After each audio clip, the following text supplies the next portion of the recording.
कि एक बच्चा है अपने घर से दरी लेके आता है, क्लास के अंत में जहाँ जूते चप्पल रखे हैं उसके पास में बिछाता है, बैठता है, बाद में लेके जाता है। उसके साथ कोई खाना भी नहीं खाता है, उसको पानी पीने की अनुमति नहीं है। आपने ये सब नहीं झेला होगा, उस बच्चे का सोचिए। जो उसको दूर से पानी देगा तो वो पिएगा। देश के इतिहास में पहली बार लड़कियों की पढ़ाई लिखाई की व्यवस्था की। आज ये जो बच्चियां बैठी हैं, तो आज आप घर के अंदर चौका कर रही होती, चूल्हा चौका कर रही होती, और यहां तक कहा कि तुम्हारे पैर में जूते हो ना हो, हाथ में किताब होनी चाहिए। मैं देखता हूँ कि हमारे समाज में बहुत लोग उनका विरोध करते हैं। उनको लगता है कि ये दलितों का नेता है, ये हिंदू धर्म के बहुत खिलाफ था, ये बहुत नाराज रहता था। लेकिन उन्होंने उन परिस्थितियों को, उस बैकग्राउंड को देखा नहीं जो आज मैं आपसे डिस्कस करूंगा। आपने सुना होगा ज़रूर, नहीं सुना तो आप सुन लीजिए और फिर तुलना कीजिए कि आज आप जहां हैं, क्यों वहां हैं। अगर अंबेडकर साहब ना होते या ज्योतिबा फुले ना होते, उसके 500 साल पहले कबीरदास ना होते, उसके 2000 साल पहले बुद्ध ना होते, तो दरअसल हम वहां नहीं होते जहां जब बैठे। क्या उन्होंने क्या झेला अंबेडकर जी ने? जब वो 6 साल के हुए, यहीं पैदा हुए, यही उनका घर है, मुझे बताया गया इसी घर में उनका जन्म हुआ। आप लोग कितने सौभाग्यशाली हैं कि आप यहाँ आते हैं। मैं तो पहली बार जीवन में आया हूँ। तो जब वो पैदा हुए इसी जगह है, क्योंकि उनका सौभाग्य था कि वो एक सूबेदार के बेटे थे, इसी सेना में काम करने वाले। वो जिस समाज में थे, उस समाज के बच्चे स्कूल में नहीं पढ़ते थे, उनको पढ़ने की अनुमति नहीं थी। पर क्योंकि वो सूबेदार के बेटे थे, और सूबेदार एक कमीशन पद होता है सेना में, बड़ा पद होता है, तो इतना हो गया कि उनको स्कूल जाने का मौका मिल गया।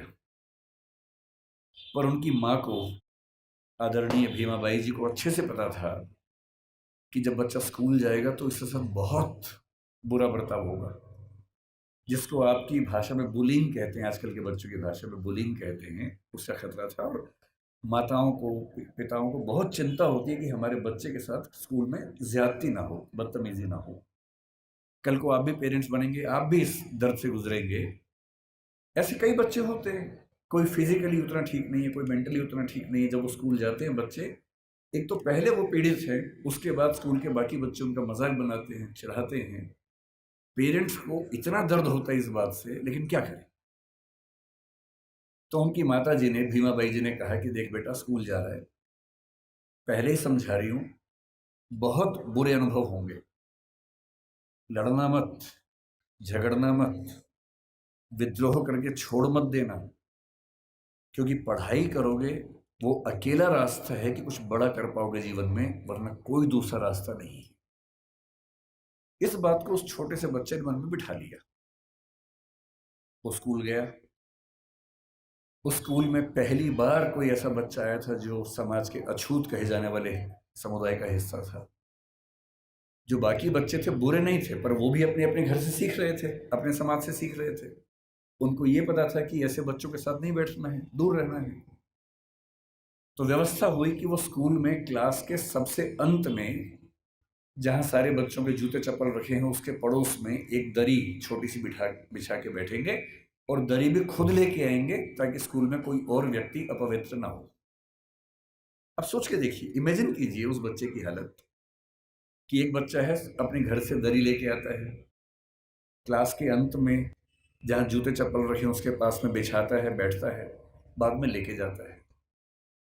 उसके साथ कोई खाना भी नहीं खाता है, तो वो दीवार की तरफ चेहरा करके अपना भोजन करता है जो घर से लेके आया था।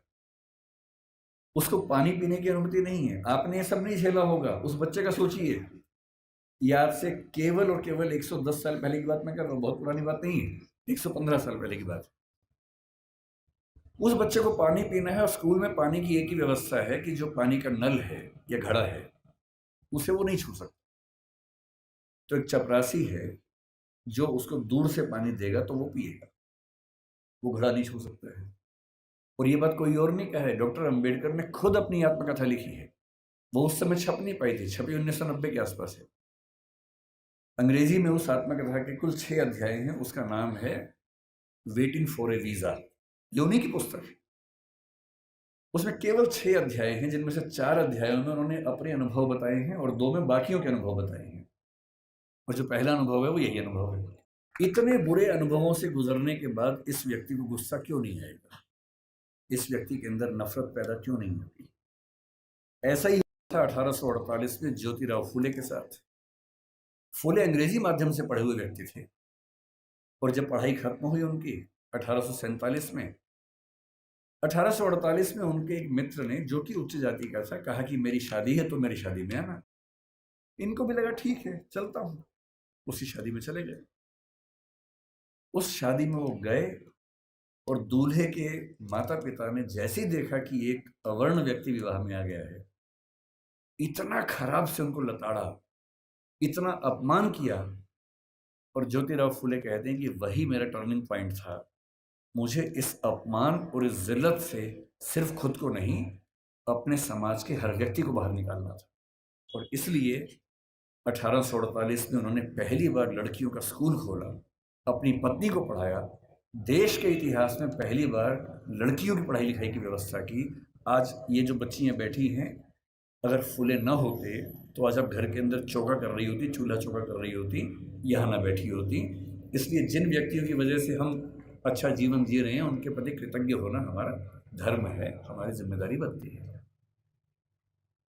इतनी खराब परिस्थितियों के बाद जो व्यक्ति इतना आगे बढ़ा, उसने देश के लिए क्या क्या किया, हल्का सा अंदाजा ये भी आपको।